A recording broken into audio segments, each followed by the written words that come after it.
Alright, new chapter, heat transfer. सबसे पहले तो हीट क्या होती है? हीट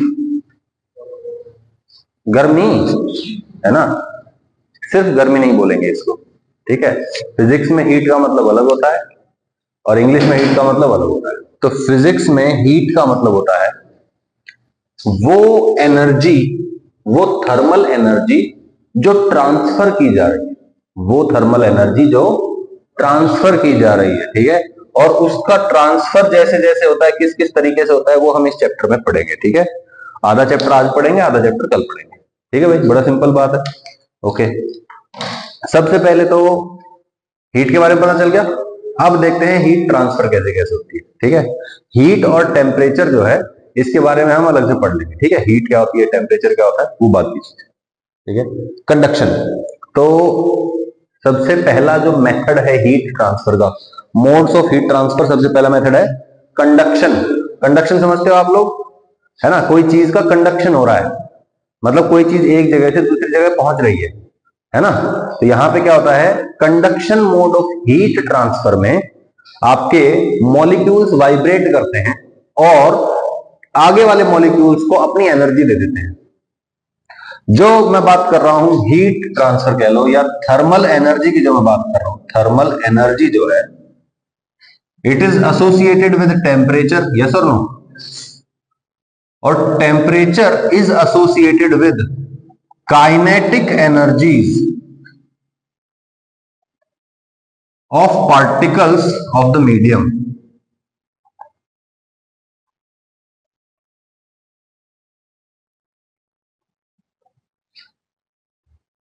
कोई भी मटेरियल ले लो, चाहे वो सॉलिड है, चाहे वो लिक्विड है, चाहे वो गैस है, उसका टेम्परेचर डिफाइन ही उसकी मॉलिक्यूल्स की काइनेटिक एनर्जी से होता है। जिस चीज के मॉलिक्यूल्स की काइनेटिक एनर्जी ज्यादा होगी उसका टेम्परेचर ज्यादा माना जाएगा, और जिसका काइनेटिक एनर्जी ऑफ मॉलिक्यूल्स कम होगा उसका टेम्परेचर कम माना जाएगा, ठीक है। डिग्री ऑफ हॉटनेस और कोल्डनेस नहीं बोलेंगे टेम्परेचर को, क्या बोलेंगे, it is the measure of kinetic energies of the molecules of the system, ठीक है भाई।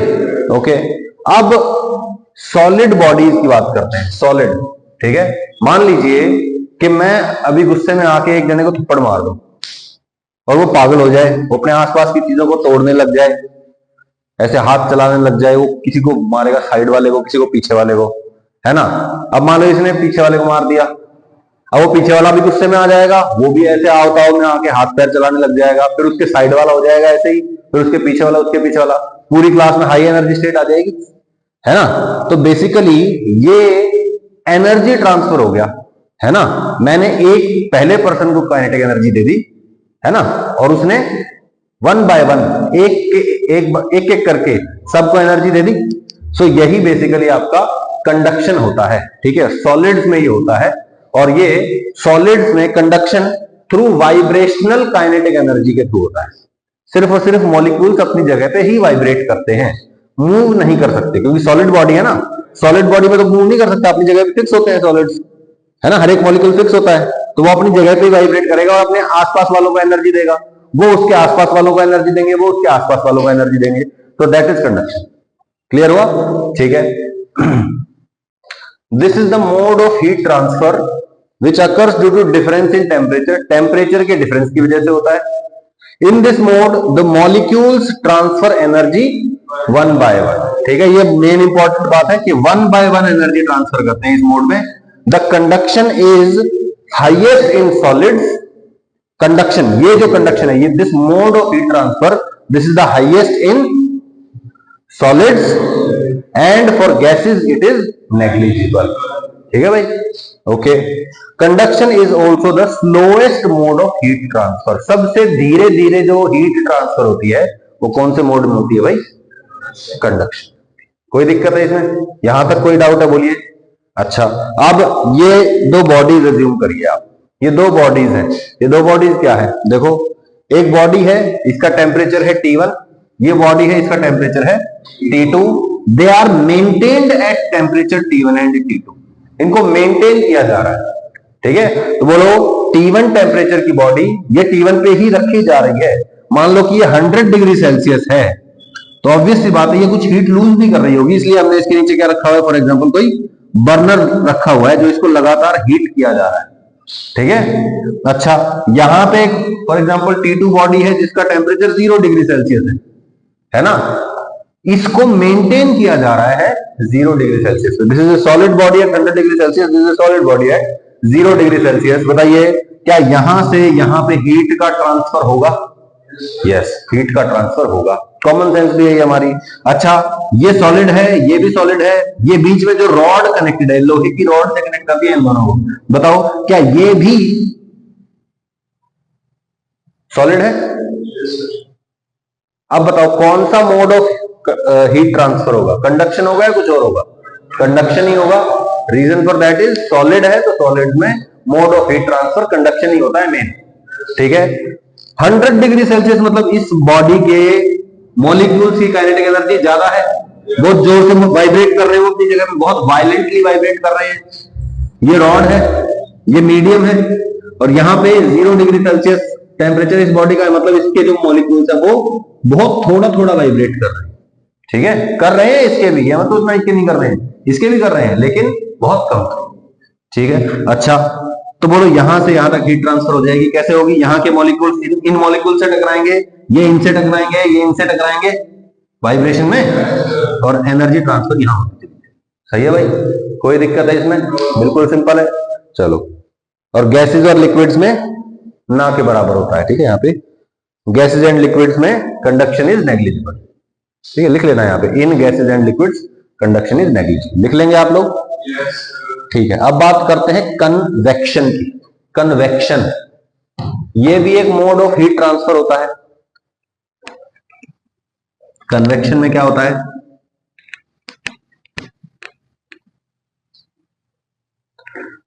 The phenomenon in which molecules carry heat themselves, खुद ही हीट ट्रांसफर कर रहे हैं। फॉर एग्जांपल मैं यहां फर्स्ट बेंच पे कोई बच्चा बैठा है, उसको मैं मार्कर दे दूं और वो जाके मार्कर फिर लास्ट बेंच वाले को दे आए उठ के।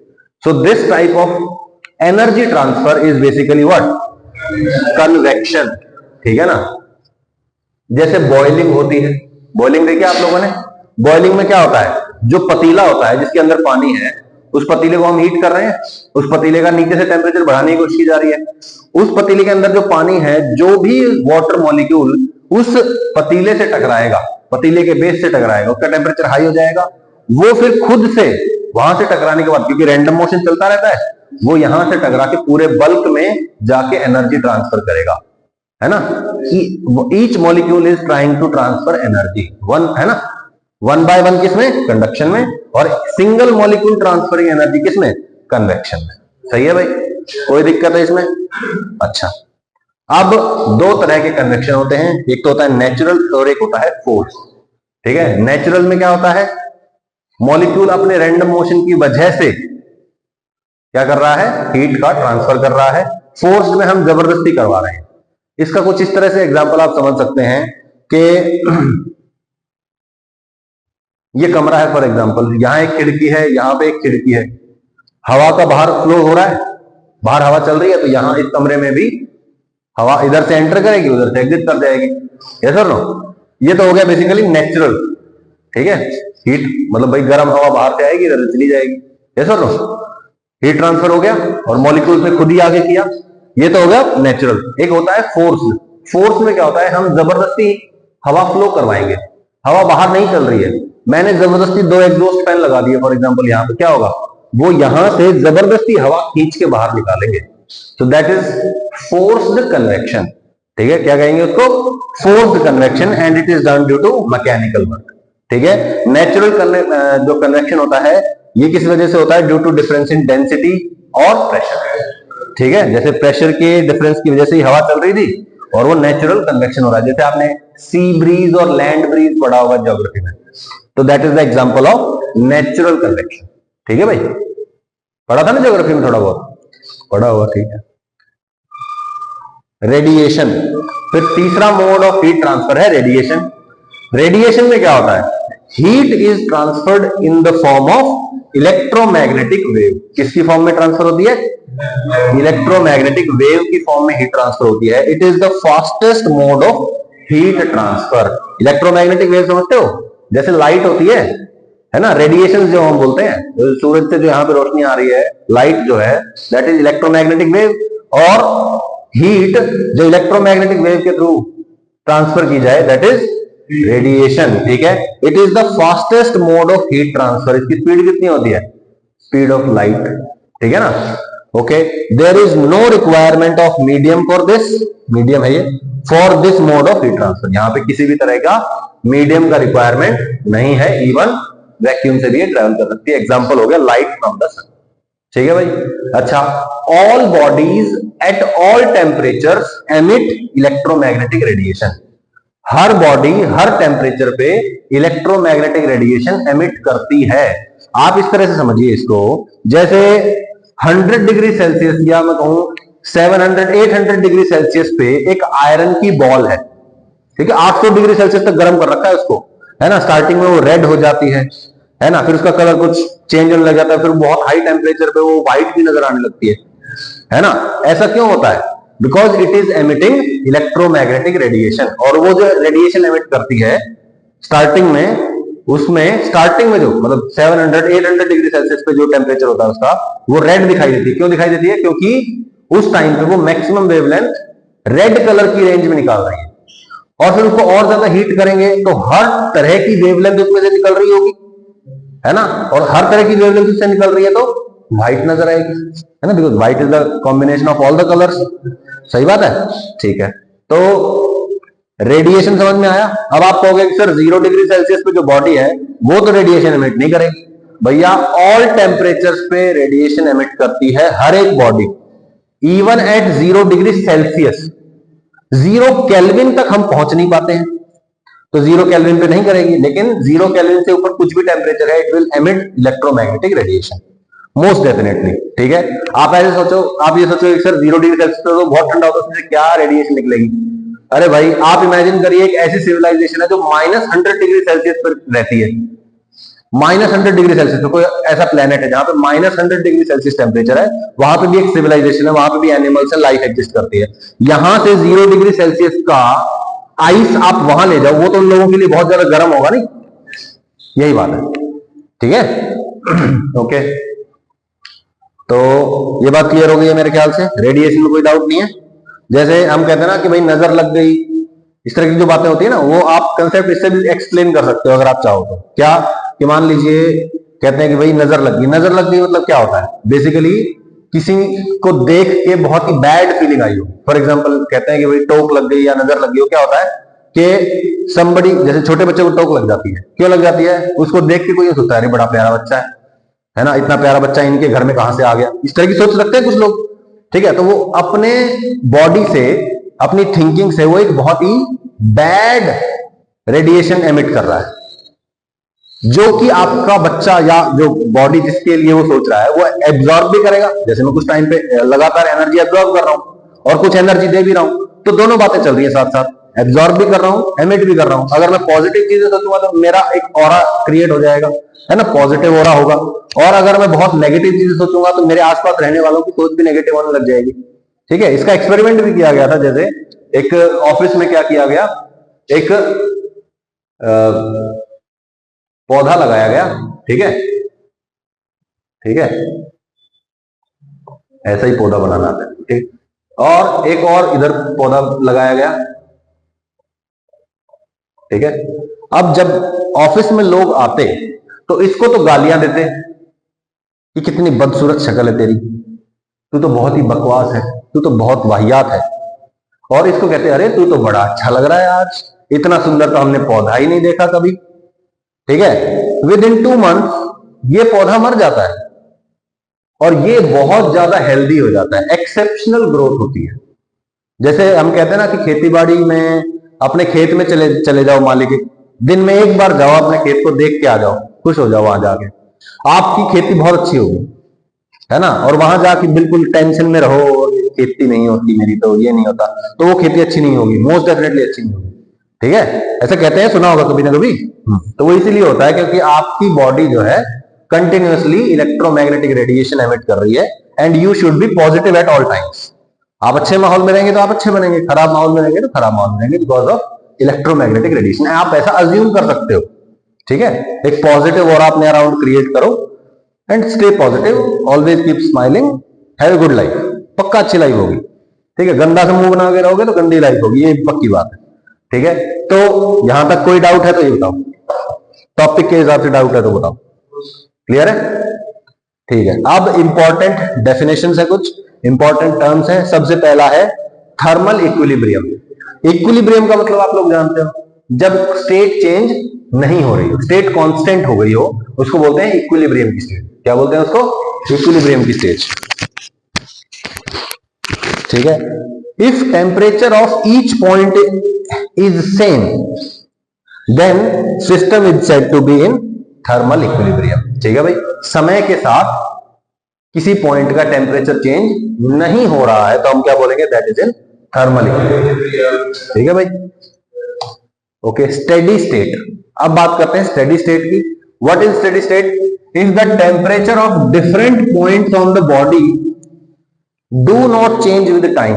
अगर बॉडी के ऊपर अलग अलग पॉइंट्स जो हैं उनका टेम्परेचर समय के साथ चेंज नहीं हो रहा है तो हम कहेंगे कि वो बॉडी स्टेडी स्टेट में है। ठीक है, अभी आगे चलेंगे तो मैं इसका एग्जांपल भी दूंगा आपको। ठीक है, स्टेडी स्टेट को और अच्छे से डिस्कस करेंगे। ठीक है, okay. If the steady state and temperature vary with in the steady state आएगा ये, in the steady state temperature can very with position but not with time. Position के साथ टेम्परेचर चेंज हो सकता है लेकिन टाइम के साथ चेंज नहीं होना चाहिए स्टेडी स्टेट। अभी आगे आ जाएगा, दोबारा आऊंगा इस टॉपिक पे। ठीक है, unless otherwise stated we will assume that steady state has been achieved. जब तक कहा ना जाए हम क्या मानेंगे इस चैप्टर में? स्टेडी स्टेट अचीव हो चुकी। ठीक है, टेम्परेचर ग्रेडियंट मैंने आपको बताया हुआ है। रेट किसके लिए यूज करते हैं? Rate word, RATE, rate word किसके लिए यूज करते हैं? चेंज विद टाइम के। और ग्रेडियंट किसके लिए करते हैं? चेंज विद डिस्टेंस, है ना, डिस्टेंस के साथ किसी चीज में चेंज। ठीक है, तो टेम्परेचर ग्रेडियंट का क्या मतलब है? Change in temperature per unit distance. तो change in temperature per unit length is called temperature gradient. ठीक है, temperature gradient change in temperature divide by change in distance, है ना, dt by dx। Minus dt by dx लेंगे क्योंकि generally higher temperature से lower temperature पे जाते हैं, है ना, तो टेम्परेचर घटता है। That is why minus dt by dx।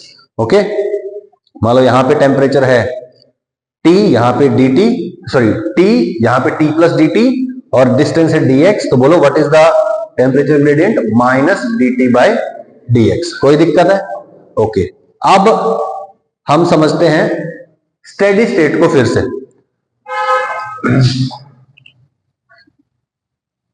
अब ये एक बॉडी 1 है, ये बॉडी नंबर 2 है और यहां पे एक रॉड है जो बॉडी 1 और बॉडी 2 को कनेक्ट कर रही है। ठीक है, कंडक्शन हो रहा है, मॉलिक्यूलर वाइब्रेशन टेक्स प्लेस, ये तो पता ही आपको, है ना, मॉलिक्यूल्स अपनी जगह पे वाइब्रेट करते हैं कंडक्शन में।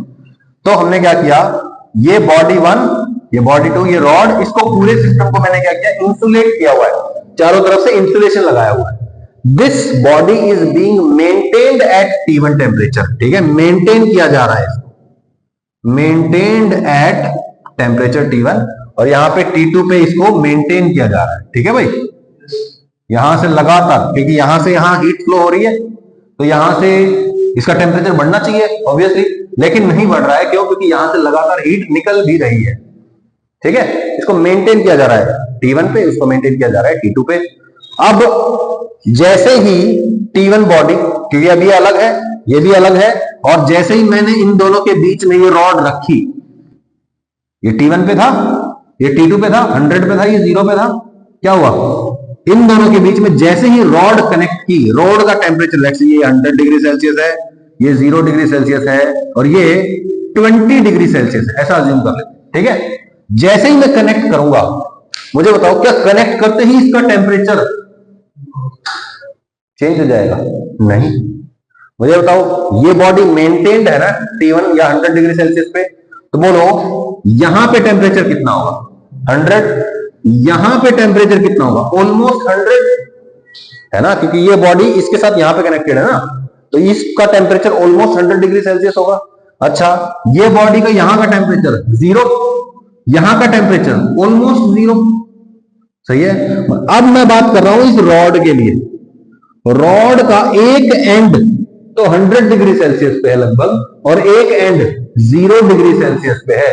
मतलब जैसे जैसे मैं इस रॉड पे आगे आगे चलता जाऊंगा टेम्परेचर चेंज होता चला जाएगा, ठीक है। लेकिन जैसे ही मैंने कनेक्ट किया है, इनिशियली कनेक्ट करते ही क्या हो रहा है, temperature of different parts is different and also not constant. जैसे टच करते ही इसका टेम्परेचर 20 से 60, 70, 80, 90, 99 या 100 के आसपास हो जाएगा, है ना। टच करते ही इसका टेम्परेचर बढ़ने लग गया ना। जैसे जैसे टाइम इंक्रीज हो रहा है इसका टेम्परेचर इंक्रीज हो रहा है। ये 20 डिग्री सेल्सियस पे थी पहले, इसका इस पॉइंट का टेम्परेचर डिक्रीज हो रहा है। मतलब टाइम के साथ इस रॉड का टेम्परेचर कांस्टेंट नहीं है। सही है, कोई दिक्कत है भाई। तो heat entering the rod, heat जो यहां से रॉड में एंटर कर रही है, is equal to heat exit from the rod plus heat absorbed by the rod. क्योंकि रॉड कुछ हीट को एब्जॉर्ब भी करेगी ना। जैसे यहां से 100 डिग्री सेल्सियस पे कनेक्ट है, तो यहां से कुछ ना कुछ अभी कनेक्ट ही हुई है जस्ट, तो अभी ये हीट एब्जॉर्ब कर रही है, यहां से कुछ हीट एग्जिट कर रही है, ये हो रहा है। मुझे बताओ क्या इस पॉइंट का टेम्परेचर कांस्टेंट है? टाइम के साथ कांस्टेंट है क्या? नहीं, इंक्रीज कर रहा है। और इस पॉइंट का डिक्रीज कर रहा है टाइम के साथ, यानी कि अभी स्टेडी स्टेट नहीं आई है। स्टेडी स्टेट में क्या होता है, टाइम के साथ कांस्टेंट होना चाहिए। अलग अलग पॉइंट का अलग अलग हो सकता है भाई, इसका 100 हो सकता है, इसका 0 हो सकता है, लेकिन टाइम के साथ चेंज नहीं होना चाहिए। अभी तो इसका टेम्परेचर 20 से 18 ही हुआ है, 17 हो रहा है, फिर 16 हो रहा है, फिर 15, फिर 10, फिर 5, फिर 0। सही है ना, क्लियर है भाई। तो अलग अलग पॉइंट का टेम्परेचर अलग अलग हो सकता है, लेकिन टाइम के साथ चेंज नहीं होना चाहिए। क्या ये अभी स्टेडी स्टेट में है? ठीक है। अब अच्छा खासा समय बीत चुका है, ठीक है। आफ्टर ए लॉन्ग टाइम, बहुत टाइम बीत चुका है। ये बताइए, बहुत सारा टाइम बीत चुका है, अब क्या होगा? After a very long time इस पॉइंट का temperature most definitely 100 degree Celsius होगा। इस पॉइंट का temperature most definitely 0 degree Celsius होगा। मुझे बताइए, यहां 100, यहां 0, तो टेम्परेचर धीरे धीरे कम होता जा रहा होगा इधर इधर। तो यहां पे मैं बोल देता हूं 80 डिग्री सेल्सियस टेम्परेचर होगा। इस पॉइंट पे 60 होगा, लेट से इस पॉइंट पे 20 डिग्री सेल्सियस होगा, और यहां पे 0 होगा। यस और नो? बहुत समय बीत चुका है ना। मुझे बताओ, क्या ये 80 अब इंक्रीज होकर 90 हो जाएगा क्या? ये 80 ही रहेगा। टाइम के साथ ये 80 डिग्री सेल्सियस 80 डिग्री सेल्सियस ही रहेगा, ये 60 60 ही रहेगा, ये 40 40 रहेगा, ये 20 20 रहेगा, और ये 0 रहेगा, और ये 100 रहेगा। सही है, यही बात समझ। जब ऐसा हो जाता है तब हम कहेंगे कि स्टेडी स्टेट अचीव हो चुकी है। कोई दिक्कत? बिल्कुल सिंपल। चलूं आगे? आगे नहीं, पीछे चलेंगे। अब देखो, steady state is the temperature of different points, अलग अलग पॉइंट्स का temperature do not change with time, time के साथ चेंज नहीं कर रहा है, तब हम बोलेंगे बॉडी स्टेडी स्टेट में है। If the steady state, in the steady state temperature can very with position, अलग अलग पोजीशन पे अलग अलग टेम्परेचर हो सकता है, लेकिन टाइम के साथ वो अलग अलग नहीं हो सकता। ठीक है, जब तक कहा ना जाए तब तक हम स्टेडी स्टेट मान लेंगे। समझ में आया? After long time heat entering the rod is equal to heat exiting the rod. ठीक है भाई, heat absorbed by the rod is equal to 0। ठीक है भाई, कोई दिक्कत? बिल्कुल सिंपल है।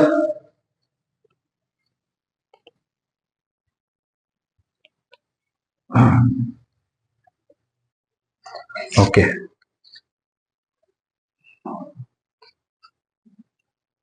ठीक है। इन दिस केस, अब रॉड के बारे में बात कर रहे हैं हम सिर्फ। अब बॉडीज को भूल जाओ थोड़ी देर के लिए, बस ये देख लो, रॉड का एक कोना T1 टेम्परेचर पे है और रॉड का दूसरा कोना T2 टेम्परेचर पे। तो ये देखो, ये कुछ ऐसी रॉड मान लो, क्यूबिकल रॉड मान ली मैंने, क्यूबॉइडल। ठीक है, ये वाला जो सरफेस है, इधर वाला सरफेस, ये T1 टेम्परेचर पे है। इधर वाला जो सरफेस है ये T2 टेम्परेचर पे है। इस वाले फेस का और इस वाले फेस का एरिया कितना है? A। यहां से लेके यहां तक L लेंथ है। ठीक है भाई, आपको पता है कि T1 is greater than T2। यही तो वो एरिया है जिसमें से हीट फ्लो कर रही है, यस और नो। और ये वो लेंथ है जितनी लेंथ हीट को ट्रेवल करना पड़ता है। सो what is the length in this case या इन एनी केस, ये एल लेंथ उसको माना जाएगा जिस लेंथ के अलोंग हीट को चलना पड़ रहा है, हीट को ट्रांसफर होना पड़ रहा है। और व्हाट इज द एरिया, ये क्रॉस सेक्शनल एरिया है जिस एरिया में से वो आगे जा रहा है, ठीक है। क्रॉस सेक्शनल एरिया में और लेंथ में फर्क पता चल गया, ठीक है। अब मैं बात कर रहा हूं हीट के रेट की, क्या बात कर रहा हूं मैं, rate of heat transfer. Rate बोल दिया तो रिस्पेक्ट टू टाइम होगा, और हीट का बात कर रहा हूं तो ऊपर हीट होगा, नीचे टेम्परेचर होगा, सॉरी नीचे टाइम होगा, सही है ना। तो अब बात करते हैं कि ये जो रेट ऑफ हीट ट्रांसफर है ये किस किस चीज पे डिपेंड करता है। ऑब्वियस सी बात है ये टेम्परेचर डिफरेंस पे डिपेंड करता है। अब मुझे बताइए कि एक बॉडी है वो 10 डिग्री सेल्सियस पे है, दूसरी बॉडी 0 डिग्री सेल्सियस पे है। एक बॉडी 100 डिग्री सेल्सियस पे है और दूसरी बॉडी 0 डिग्री सेल्सियस पे है। एक 1000 पे डिग्री सेल्सियस पे और एक 0 डिग्री सेल्सियस पे है। बोलो सबसे जल्दी जल्दी हीट कहां ट्रांसफर होगी, यहां होगी, और सबसे कम कहां होगी, यहां होगी, सही है। नहीं आई बात सामने, ठीक है। तो हीट ट्रांसफर का पता चल गया आपको, कोई दिक्कत नहीं है इसमें, ठीक है। Rate of heat transfer is also directly proportional to area. जितना ज्यादा एरिया मिलेगा उतने ज्यादा एरिया से कंफर्टेबली हीट ट्रांसफर हो जाएगी, नहीं बात सही है, बोलो भाई। जितना ज्यादा एरिया मिलेगा उतना ज्यादा कंफर्टेबल हीट ट्रांसफर हो पाएगा। अगर बिल्कुल पतला सा एरिया मिलता है तो उसमें से बिल्कुल जाना मुश्किल होगा ना, क्योंकि बहुत थोड़ा सा क्रॉस सेक्शनल एरिया अवेलेबल है वाइब्रेशनल एनर्जी को ट्रांसफर होने के लिए। तो दैट मींस जितना बड़ा एरिया होगा उतना ज्यादा एक साथ वाइब्रेशन ट्रांसफर हो जाएगा, सही है। तो जितना ज्यादा एरिया उतना रेट ऑफ हीट ट्रांसफर ज्यादा। अब लेंथ के इनवर्सली प्रोपोर्शनल होगा, जितना ज्यादा लंबा डिस्टेंस चलना पड़ेगा हीट को, जितना लंबा डिस्टेंस चलना पड़ेगा उतना ही रेट ऑफ हीट ट्रांसफर कम हो जाएगा, ठीक है ना। रेट बोल दिया तो मतलब, ठीक है, या मैं कहूं हीट ट्रांसफर स्लो हो जाएगा या रेट ऑफ हीट ट्रांसफर कम हो जाएगा, ठीक है, बात एक है। ओके भाई, अब इन सारी चीजों को कंबाइन कर दें, बोलो। T1 T2 के प्रोपोर्शनल, एरिया के प्रोपोर्शनल, लेंथ के inversely proportional, delta Q by delta T directly proportional to T1 minus T2 A by L equal to लगा दो, प्रोपोर्शनलिटी कांस्टेंट लगा दिया। This proportionality constant is K। This K is known as coefficient of thermal conductivity. This coefficient K is called coefficient of thermal conductivity. नहीं आई बात सामने, सही है भाई, याद हो गया है। What is K? Coefficient of, what is K? Done? ठीक है। Temperature difference T1 minus T2, यहां से इसी फॉर्मूले से T1 माइनस T2, बाकी सारी चीजों को इधर ले जाओ, इज इक्वल टू, बोलो delta Q by delta T. इधर एरिया ऊपर था, इधर आके नीचे हो जाएगा, L नीचे था ऊपर हो जाएगा, और K ऊपर था ये नीचे आ जाएगा, कोई दिक्कत। तो बोलो T1 minus T2, this is the temperature difference, this is the heat rate of heat transfer, सही है। This is length by area and this is 1 by K, सही है। अच्छा, अब मैं कह रहा हूं कि ये जो रेट ऑफ हीट ट्रांसफर है, this is basically heat current, इसका नाम रख दिया मैंने, क्या रख दिया, हीट करंट। जैसे rate of transfer of electrons होता था, क्या rate of transfer of electrons current कहलाता था, इलेक्ट्रिक करंट, वैसे ही rate of heat transfer is called heat current, सही है। अच्छा, temperature difference, heat current, some constant, सही है, ये क्लियर हो गया। Okay, this formula is analogous to, आप लोगों ने 10th क्लास में पढ़ा होगा, V is equal to I R, है ना, ओम्स लॉ। क्या था ओम्स लॉ में, the current flowing through a body is directly proportional to potential difference applied across the ends of the conductor. जो conductor है उसके कोनों पे जो पोटेंशियल डिफरेंस लगाया गया है उसी के प्रोपोर्शनल करंट होता है। सही है, okay.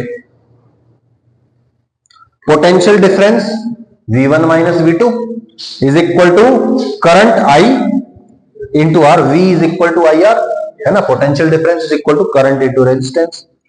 Temperature difference is equal to heat current into some constant. Potential difference is equal to electric current into some constant. Temperature difference is equal to heat current into some constant. तो बोलो ये constant क्या होगा? Electric resistance. ये क्या होगा? Thermal resistance. This complete thing is called. सही है, अच्छा। इसमें कोई बात है, कोई शक है? ये वाला फॉर्मूला देखो, ये जो होता है V1 माइनस V2, करंट मतलब rate of charge transfer into L by A into 1 by sigma. ये क्या लिख दिया मैंने? जो इलेक्ट्रिक रेजिस्टेंस होती है उसी की जगह लिख दिया मैंने। देखो ध्यान से, what is resistance? R is equal to rho L by A। Rho मतलब क्या होता है? रेजिस्टिविटी। रेजिस्टिविटी का रेसिप्रोकल क्या होता है? कंडक्टिविटी। सही है, तो बोलो R is equal to L by sigma A। बोलो L बाय सिग्मा A। अब इससे कंपेयर करो, L by A, L by A, 1 by conductivity, 1 by conductivity. आ गया ना? सही है भाई, ठीक है। तो ये एनालॉजी आपने देख ली है, नहीं आई बात समझ? ओके, तो इलेक्ट्रिक रेजिस्टेंस क्या होती थी? RE 1 by sigma L by A। R thermal क्या हो जाएगा? 1 by K L by A, या फिर L बाय KA भी बोल सकते हो आप। सही है, rho L by A, 1 by sigma L by A, या फिर L बाय सिग्मा A, या फिर L बाय KA। कोई दिक्कत है इसमें? तो what is the thermal resistance? L by KA। What is the thermal resistance? What is the thermal resistance? What is the thermal resistance? L by KA। ठीक है ना, कोई दिक्कत? बिल्कुल सिंपल है, ठीक है। अब एनालॉजी इतनी दिख गई है तो जैसे रेजिस्टेंस वाले क्वेश्चन सॉल्व होते थे ऐसे ही थर्मल रेजिस्टेंस वाले हो जाएंगे, थर्मल करंट वाले हो जाएंगे, बिल्कुल ऐसे ही। ठीक है, ठीक है। तो जो हमने अभी अभी वो इक्वेशन पढ़ी थी T1 minus T2 is equal to dQ by dt into some constant, तो हमने क्या कर दिया? T1 minus T2 is equal to, बोलो, heat current into thermal resistance. V is equal to IR, delta T is equal to I heat into R thermal. सही है, सही है, बोलो भाई। Heat current IH, R thermal L by. सही है, बोलो T1 minus T2 is equal to delta Q by delta T into R thermal. बोलो delta Q by delta T की वैल्यू निकालनी हो, क्या करेंगे? R थर्मल को इधर ले आओ, T1 minus T2 by R thermal. ठीक है, R थर्मल की वैल्यू तो याद रहेगी L बाई K। ठीक है, यहां से डेल्टा T को इधर मल्टीप्लाई कर सकते हो आप।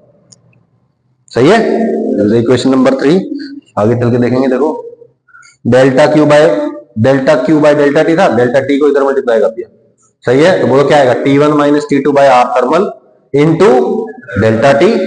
This is the total heat transferred. ये तो हीट ट्रांसफर्ड पर यूनिट टाइम था, टाइम को उधर ले गए तो क्या बच गया? Heat transferred. So heat transfer is equal to T1 minus T2 by R thermal into delta T। Done. Delta Q का एक और फॉर्मूला पढ़ा था ना, MS डेल्टा T। तो देखो, क्वेश्चन इसी हिसाब से भी दिया जा सकता है कि डेल्टा Q आपको हो सकता है इस फॉर्मूले से निकाल के इसमें पुट करना पड़े, या फिर यहां से निकाल के यहां पुट करना पड़े। नहीं आई बात समझ? कोई दिक्कत? और बोलो, यहां तक कोई डाउट है? याद हो जाएंगे फॉर्मूले सारे? ठीक है, अच्छा। जो इक्वेशन नंबर 1 थी हमारी, ये वाली इक्वेशन, ये T1 minus T2 is equal to delta Q by delta T L by KA। इसी को देखो फिर से लिख लेते हैं।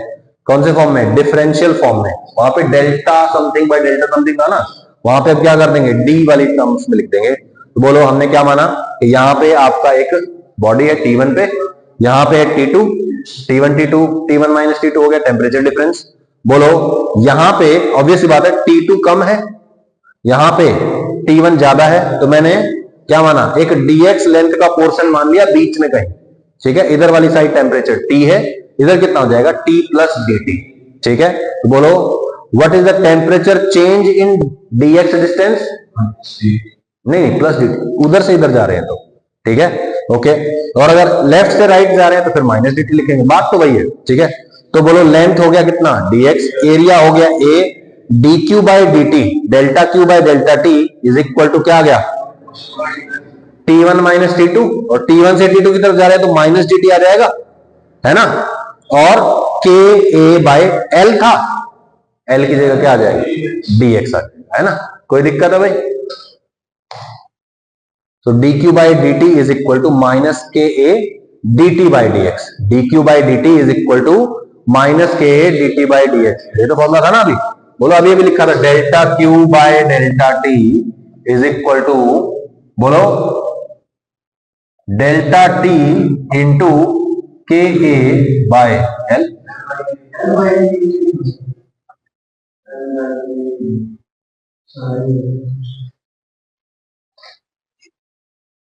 ठीक लिखा है। अरे वो T1 minus T2 is equal to क्या, delta Q by delta T, L by K A इधर था ना, अब मैं एल बाय के को इधर ले गया, डेल्टा टी के साथ लिख दिया भाई मैंने, चेंज इन टेम्परेचर के साथ लिख रहा हूं ना मैं, अब चेंज इन टेम्परेचर के साथ लिखा है मैंने आपकी बात, ठीक है। तो रेसिप्रोकल हो गया ना इधर आया जरा, ठीक है। तो के ए बाय एल हो गया। अब ये एल को मैं यहां लगा देता हूं, बोलो टेम्परेचर चेंज पर यूनिट लेंथ, इसकी जगह क्या लिख दिया D T by D x, और के ए एल रह गया, सही है, और D Q by D T, सही है, हो गया ना, याद रहेगी बात, ठीक है। This is the temperature gradient, this is the rate of flow of heat, negative sign shows that temperature is decreasing in the direction of heat, ठीक है भाई, ये बोल भी दिया था मैंने अभी, ओके। अब जेई के लिए ये याद रख लो, find the dimensions and units of coefficient of thermal conductivity, K की यूनिट्स निकालनी है। बोलो कैसे निकालेंगे, अभी अभी फॉर्मूला पढ़ा था, क्या था, T1 minus T2 is equal to, बोलो क्या आया था, delta Q by delta T,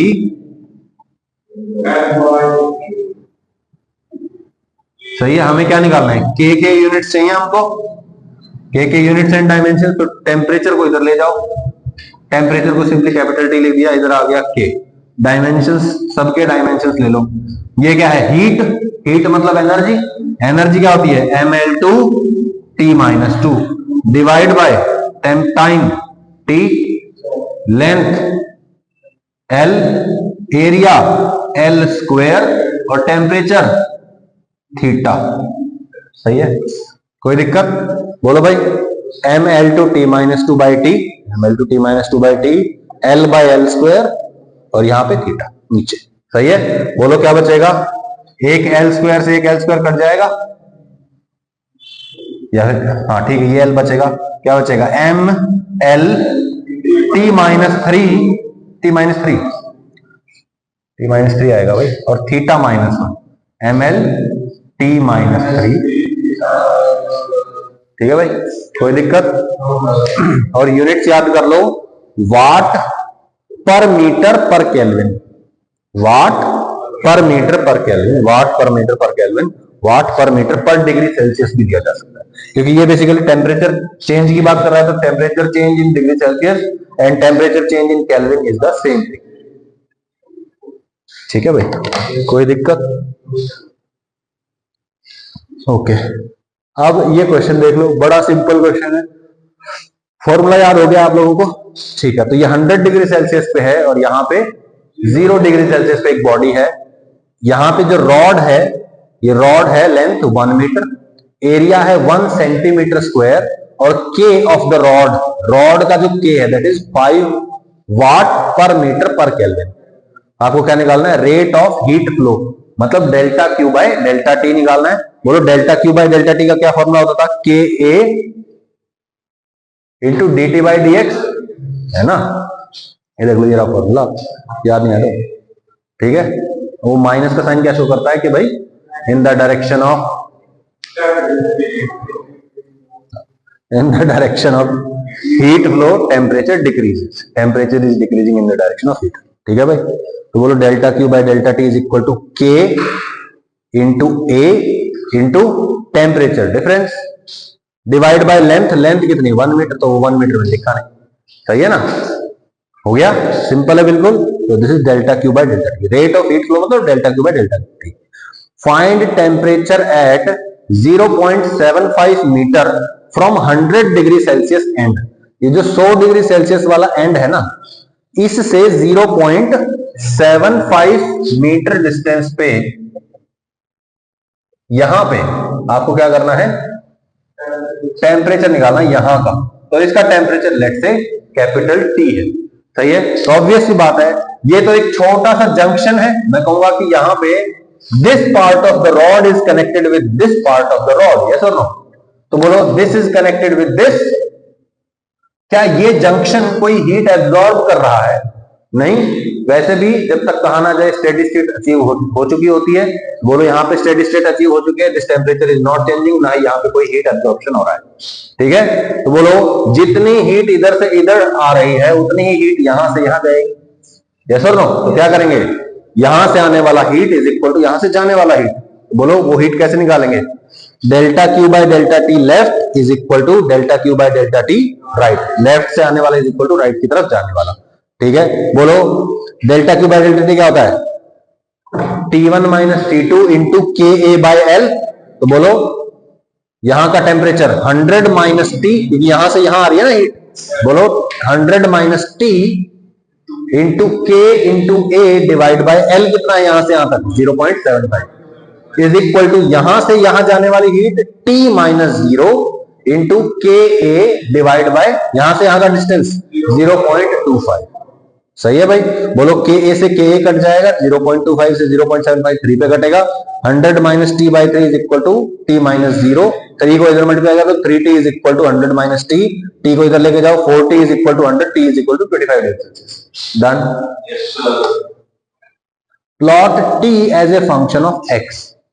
अब देखते हैं, यहां पे तो पूछ लिया था कि भाई 0.75 मीटर पे टेम्परेचर क्या होगा, अभी पूछ रहा है कि x डिस्टेंस पे क्या होगा इन जनरल।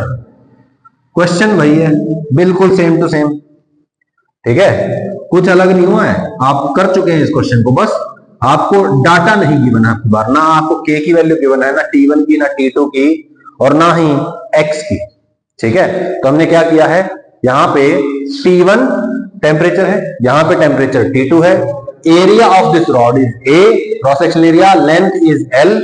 हमने क्या किया, यहां से x डिस्टेंस दूरी पर एक पॉइंट मान लिया, और इसका जो टेम्परेचर T आएगा that is T as a function of x, जैसे जैसे x चेंज करेगा ऑब्वियसली T की वैल्यू भी चेंज करेगी, तो मुझे टेम्परेचर में और x में रिलेशन निकालना है ना, उसी को बोलेंगे temperature as a function of x। तो temperature as a function of x चाहिए, मैं कहता हूं इसको एक जंक्शन मान लो, जितना हीट इधर से आ रहा है उतना ही हीट यहां से जा रहा है, तो बोलो delta Q by delta T left is equal to delta Q by delta T right. बोलो यहां से यहां तक जाने वाला heat temperature difference T1 minus T into K A divide by L, तो बोलो इंटू के ए, के फिक्स है, ए फिक्स है, तो into K A divide bye यहां से यहां का डिस्टेंस, बोलो भाई यही होता है ना delta Q by delta T का फॉर्मूला लिख देता हूं मैं, delta Q by delta T is equal to T1 minus T2 higher temperature minus lower temperature into के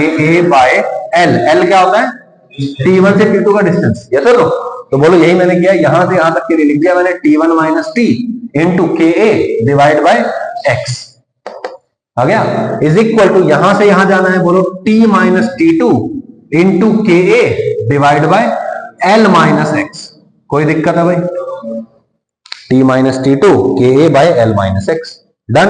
तो left equal to right, K A से के कट जाएगा, इसको इधर ले जाओ उसको उधर ले जाओ, क्रॉस मल्टीप्लाई करो, T एक तरफ x एक तरफ, सही है। So you will get this formula, सही है।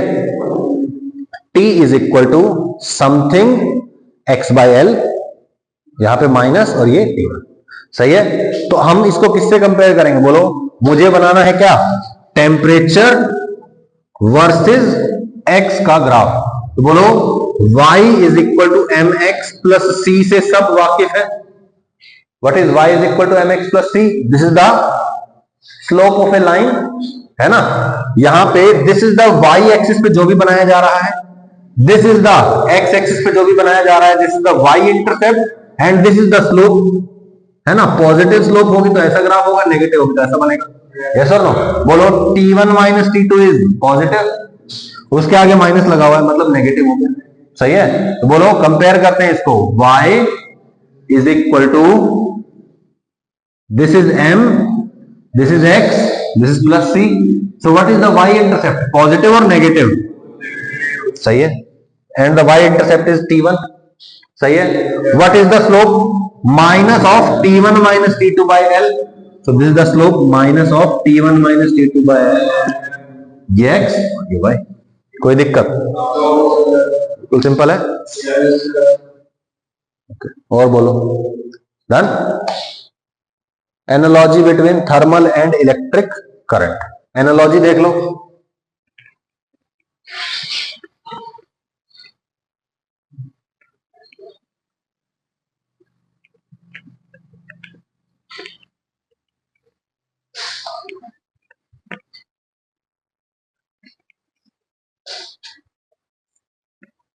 ओके तो बोलो यहां पे क्या होता था इलेक्ट्रिक वाले में, V1 और V2, this is the potential difference, this is the resistance, है ना, R, और Q चार्ज होता था और I करंट होता था।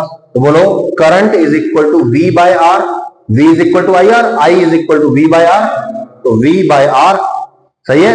और I मतलब dQ बाई dt, मतलब rate of flow of charge. अब सेम टू सेम हमने यहां पे भी रखा हुआ है कि T1 T2 टेम्परेचर डिफरेंस पता चल गया, इसका रेजिस्टेंस क्या होता था, R थर्मल बोल देते हैं इसको, यस और नो। इसका लेंथ L होता है, एरिया A होता है, वो बात की बात है। बोलो heat current is equal to T1 minus T2 by R, electric current is equal to V1 minus V2 by R। Electric current is equal to rate of flow of charge, heat current is equal to rate of flow of heat. सही है, कोई दिक्कत? Okay अब बताओ I is equal to D Q by D T is equal to V1 minus V2 by, resistance क्या होती है, rho L by A। यहां पे क्या आ जाएगा, I is equal to D Q by D T is equal to T1 minus T2 by L by. कोई दिक्कत? एनालॉजी ऐसी और भी देखने को मिलेगी आपको। देखो ये रॉड है, T1 T2 के बीच में हीट का फ्लो हो रहा होगा, यस और नो। V1 V2 है, यहां से करंट का फ्लो हो रहा होगा। अब सोच के देखिए आपके पास इस तरह का एक पतीला है, इसमें लिक्विड भरा हुआ है H1 हाइट तक, इसमें लिक्विड भरा हुआ है H2 हाइट तक। बोलो H1 हाइट ज्यादा है, इधर की तरफ प्रेशर ज्यादा है, इधर की तरफ प्रेशर कम है, तो बोलो क्या होगा, पानी इस डायरेक्शन में। Higher pressure to lower pressure, higher potential to lower potential, higher temperature to lower temperature, है ना। कोई दिक्कत? Series and parallel combination, series combination में क्या होता था, R1 के साथ साथ बगल में क्या लगा होता था, R2। जब करंट को यहां से यहां फ्लो करना होता है तो क्या होता है,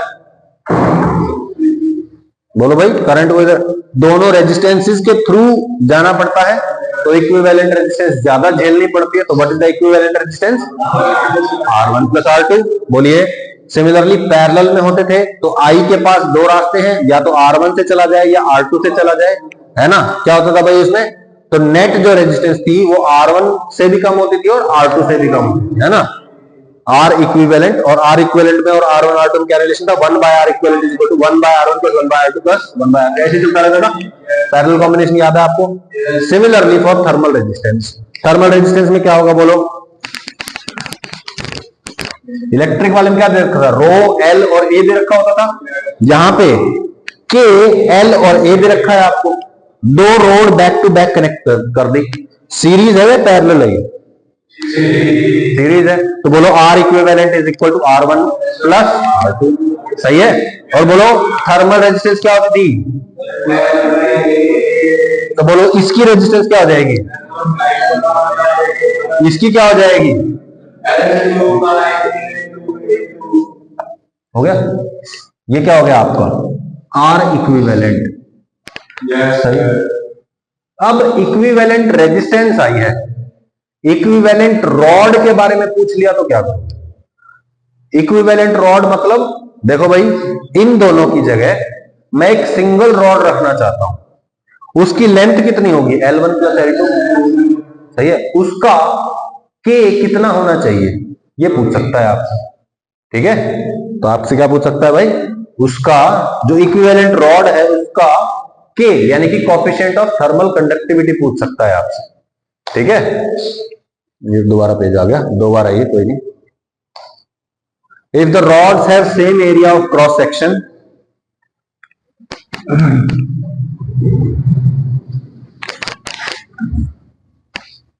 ठीक है, तो आपके पास क्या हुआ भाई, बोलो, दो रॉड थी, एक L1 लेंथ की और एक L2 लेंथ की, सही है, इसका एरिया A है, इसका भी एरिया A है, रॉड्स है तो सेम एरिया। ठीक है, इसका कोएफिशिएंट K1 और इसका कोएफिशिएंट K2। अब इनकी जगह एक इक्विवेलेंट रॉड में रखना चाहता हूं, सही है, जिसकी लेंथ कितनी हो जाएगी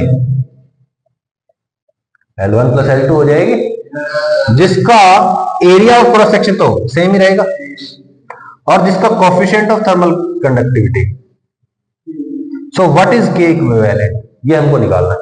बोलो, देयर इज ए रॉड, ठीक है, रॉड की रेजिस्टेंस निकालनी है, थर्मल रेजिस्टेंस क्या क्या चाहिए हमको, उसका लेंथ चाहिए, उसका K चाहिए और उसका A चाहिए, यस और नो। तो बोलो, इसकी रेजिस्टेंस इज इक्वल टू इसकी टोटल रेजिस्टेंस, सही है। अब सिर्फ इसके बारे में बात करो, एक रॉड पता है, जिसकी लेंथ पता है, जिसका एरिया पता है, जिसका K इक्विवेलेंट है, K इक्विवेलेंट के बराबर है, तो बोलो इसकी रेजिस्टेंस क्या होगी, लेंथ L1 प्लस L2,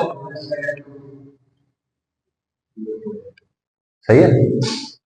अच्छा, this is the total resistance of this rod, और इसकी रेजिस्टेंस इज इक्वल टू इसकी रेजिस्टेंस, इसकी रेजिस्टेंस क्या है L1 by K1A plus L2 by K2A is equal to final इसकी, सही है भाई। बोलो, एरिया एरिया एरिया कट गया, अच्छा बहुत बढ़िया, L1 plus L2 is equal to L1 by K1 plus L2 by K2।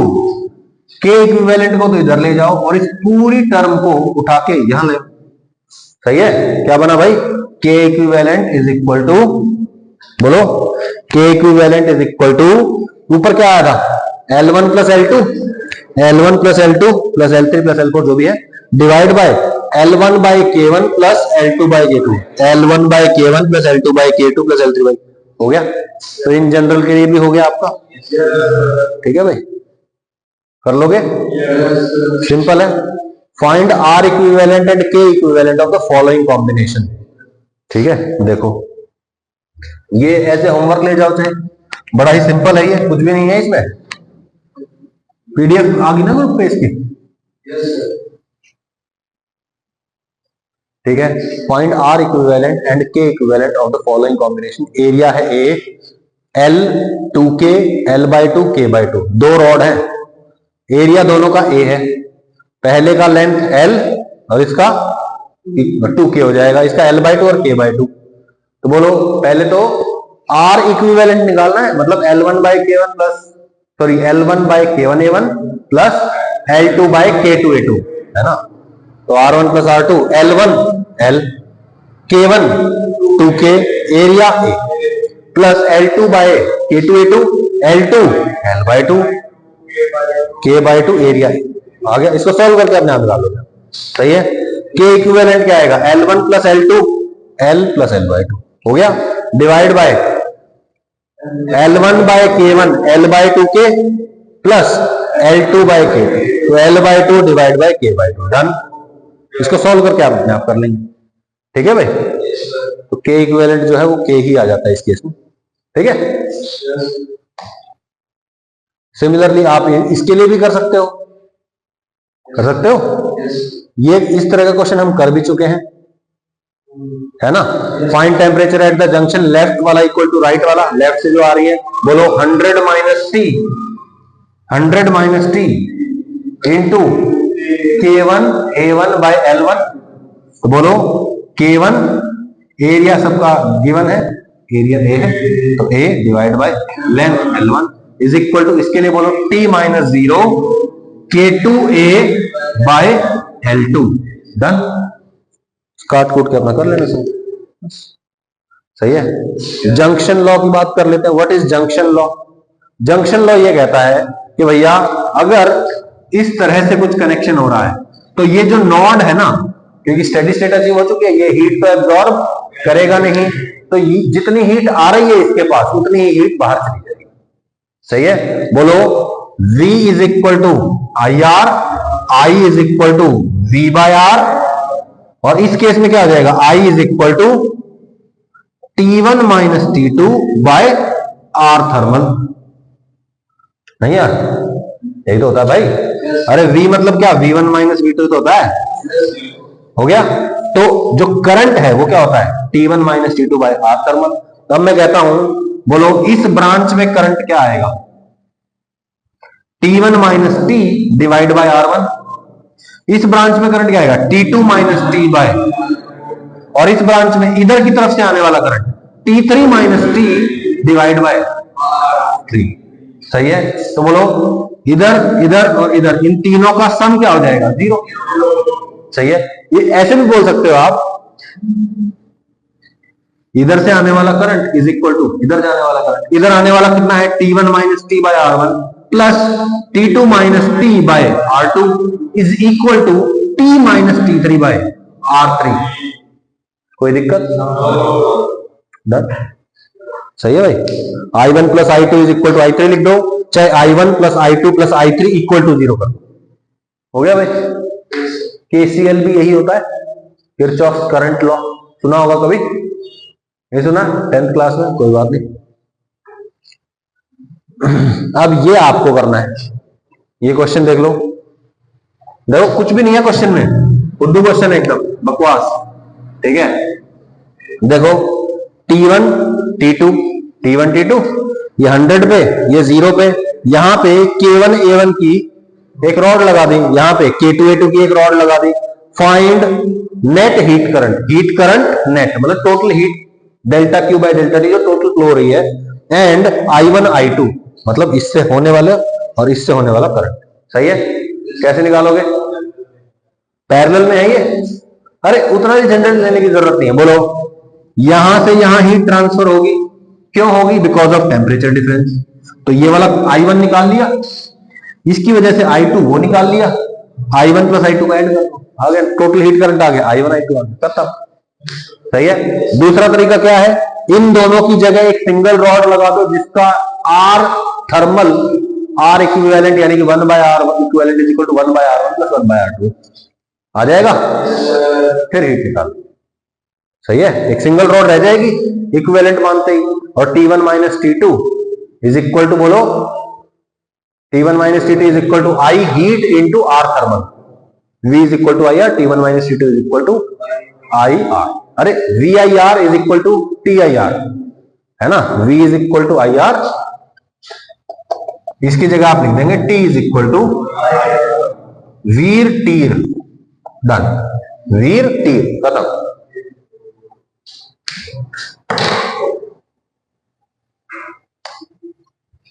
कर लोगे, देख लेना आंसर ये आना चाहिए, I1 I2 आ जाएगा। जंक्शन टेम्परेचर यहां पे देख लो, पॉइंट जंक्शन टेम्परेचर, चारों तरफ जो रॉड है ना वो इक्विवेलेंट है, सेम है। So let the temperature of the junction is capital T। Capital T temperature मानेंगे, बोलो क्या आएगा, यहां से कुछ हीट आ रही होगी, 0 minus T by R plus 100 minus T by R plus 75 minus T by R plus 25 minus T by R, T की वैल्यू आ गया। कोई दिक्कत? वीट, हाँ ये क्वेश्चन आपको खुद करना है, आपके लिए होमवर्क है। क्या हो रहा है यहां पे, बोलो यहां पे टेम्परेचर T1, यहां पे टेम्परेचर T2, यहां पे टेम्परेचर T3, यहां का टेम्परेचर बताना है T, ठीक है। इन चारों रॉड्स का एरिया सेम, ओके। तो बोलो T1 minus T by R thermal, बोलो भाई, अरे V is equal to IR, I is equal to V by R, मतलब I is equal to T by R, तो T1 minus T by R, R कैसे निकालोगे, L bye के, L क्या है 2L बाय के, ए area सबका same है। इसके लिए T2 minus T by L by 2 K A, इसके लिए T3 minus T by L by 3 K A, cut जाए, ए गायब हो जाएगा है ना, तीनों का sum is equal to 0, T निकाल आ जाएगा। Wheatstone bridge will study tomorrow. वैसे तो व्हीटस्टोन ब्रिज का पता होगा, व्हीटस्टोन ब्रिज का पता होगा, व्हीटस्टोन ब्रिज का सुना है नाम, कोई बात नहीं, we will study it tomorrow, ठीक है भाई। So I think you can do some questions from the next intext exercises, ठीक है।